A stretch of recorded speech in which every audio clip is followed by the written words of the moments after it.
Pertama, pengertian paragraf. Paragraf adalah bagian dari suatu karangan yang terdiri atas informasi sejumlah kalimat yang mengungkapkan suatu informasi dengan ide pokok sebagai pengendalinya. Adapun paragraf ini adalah inti penuangan pikiran dalam sebuah pikiran. Paragraf dapat juga dikatakan karangan yang paling pendek atau singkat. Dengan adanya paragraf, dapat dibedakan suatu gagasan mulai dan berakhir. Paragraf sekelompok kalimat yang saling berhubungan dan bersama-sama menjelaskan suatu unit pokok pikiran. Nah, dan yang kedua adalah jenis-jenis paragraf. Pertama, paragraf pembuka. Mengemukakan paragraf pembuka dapat disebut paragraf pendahuluan atau introduction. Fungsinya sebagai pengantar untuk sampai kepada pokok pembicaraan dalam karangan. Pun contoh dari paragraf pembuka ialah pemilu baru saja usai. Sebagian orang, terutama caleg yang sudah pasti jadi, merasa bersyukur karena pemilu berjalan lancar seperti yang diharapkannya. Yang kedua adalah kalimat penghubung.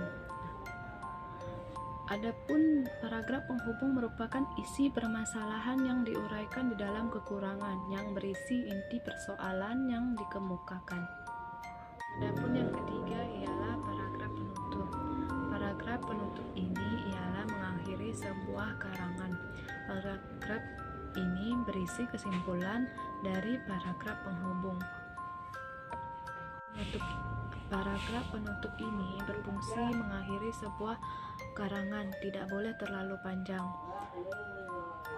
Paragraf penutup ialah demikian proposal yang kami buat. Semoga usaha kafe yang kami dirikan mendapat ridho dari Allah Subhanahu wa Ta'ala serta bermanfaat bagi sesama.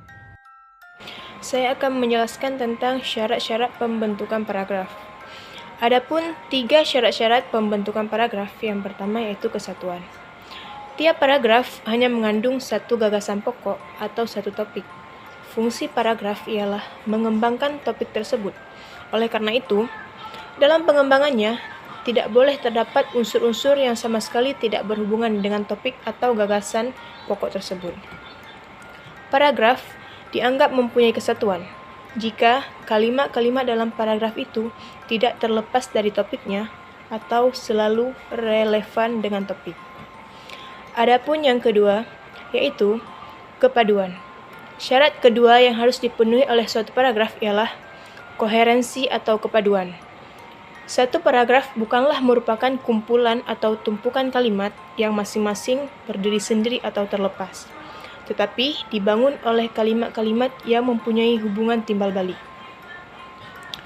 Kemudian, yang ketiga, adanya kelengkapan.